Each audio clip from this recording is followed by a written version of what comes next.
ওং জয় ভবা, ওং জয় ভবা, ওং জয় মা কালী।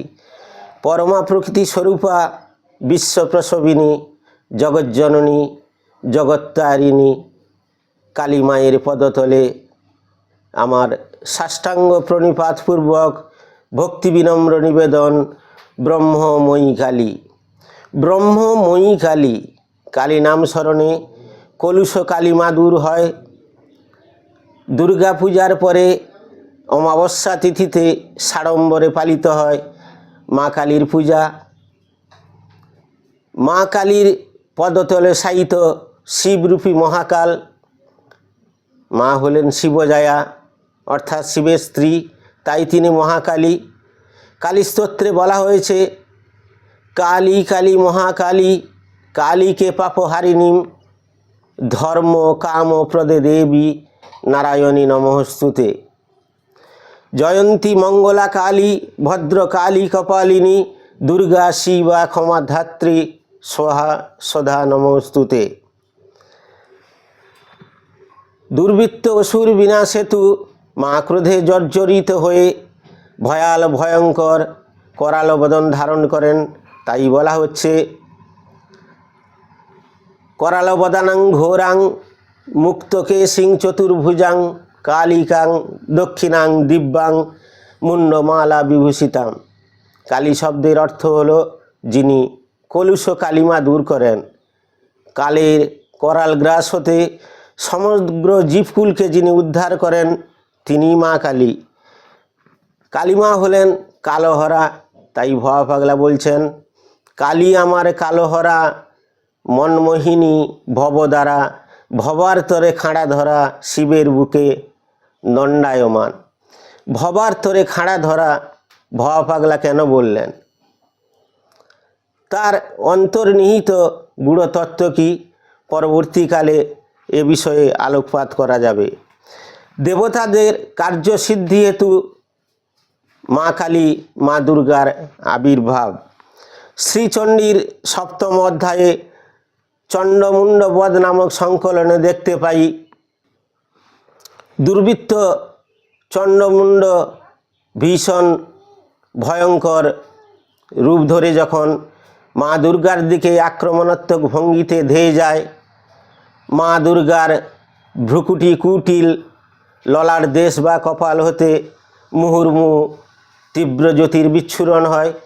সেই তীব্র জ্যোতির বিচ্ছুরণে মা কালীর আবির্ভাব হয়।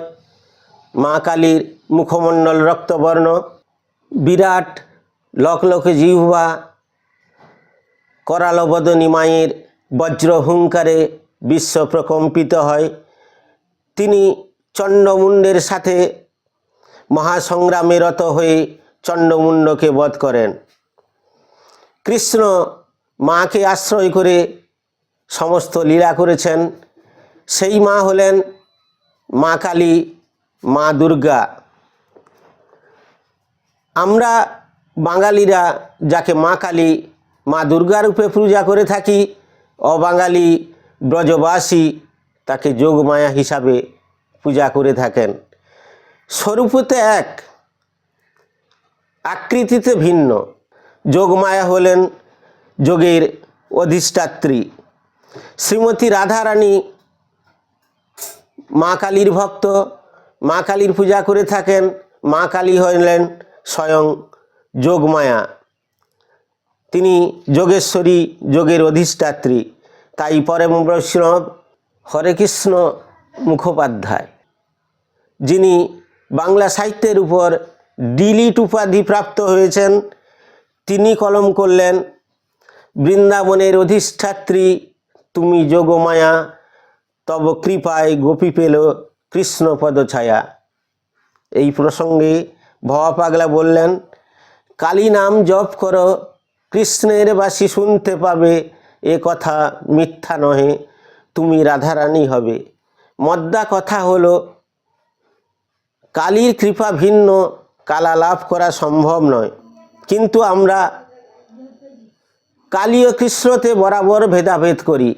যারা কৃষ্ণ ভক্ত কালীকে মানতে পারেন না, আর যারা কালী ভক্ত কৃষ্ণকে মানতে পারেন না। অর্থাৎ শাক্ত ও বৈষ্ণবের মধ্যে বরাবর ভেদ জ্ঞান। তাই ভবা পাগলা বললেন, কৃষ্ণ কালী শিবরাম ভিন্ন কভু নয় রে এরা, মনের বিকার সব একাকার, বোঝে না যারা আঁখিহারা। বিষয় গোলে হইয়া অন্ধ, ভুলে যায় তারা প্রেমানন্দ, খুঁজে শুধু ভালো আর মন্দ, দ্বন্দ্ব করে সদা পায় না কিনারা। ব্রহ্ম এক এবং অদ্বিতীয়। মা হলেন ব্রহ্মময়ী, অর্থাৎ ব্রহ্মের কাছে পৌঁছাতে গেলে যে মই বা সিঁড়ির প্রয়োজন, মা হলেন সেই ব্রহ্মময়ী। পরম সাধক তত্ত্ব বিশারদ শ্রীচরণ দাস তার তত্ত্ব রসামৃত জ্ঞানমঞ্জরিতে উল্লেখ করলেন, ত্রিজগতে কৃষ্ণ যাতে আছয়ে ব্যাপিত, ভেদ জ্ঞানে কৃষ্ণ ভেদ জানিও নিশ্চিত। ত্রিজগৎ অর্থাৎ স্বর্গ, মর্ত, পাতাল। এই ত্রিজগৎ বা ত্রিলোকের অধীশ্বর স্বয়ং কৃষ্ণ। জলে স্থলে আকাশে তিনি সর্বত্র বিদ্যমান। তিনি কালীতে বিদ্যমান, তিনি দুর্গাতে বিদ্যমান, তিনি মহালক্ষ্মী মহাসরস্বতী সর্বত্র বিদ্যমান। তবে ভেদ কোথায়? এই প্রসঙ্গে যারা কৃষ্ণ কালী নিয়ে বরাবর ভেদাভেদ করেন আর তর্ক করেন, ভবা পাগলা তাদের উদ্দেশ্যে বললেন, যাকে তুমি ধরো সেই তোমার বড়, এটা ওটা করে কেন তুমি মরো। অর্থাৎ তুমি কৃষ্ণ ভক্ত, কৃষ্ণকে বড় মনে করছো, ঠিক আছে। যিনি কালী ভক্ত, কালীকে বড় মনে করছেন, ঠিক আছে। এই নিয়ে তিনি বললেন, যাকে তুমি ধরো সেই তোমার বড়, এটা ওটা করে কেন তুমি মরো। অর্থাৎ তোমার কুক্ষিগত চিন্তাধারা কখনো সামগ্রিক হতে পারে না। জয় ভবা, জয় মা হরবোলা, জয় মা কালী, জয় জগন্নাথ, জয় পরম ব্রহ্ম।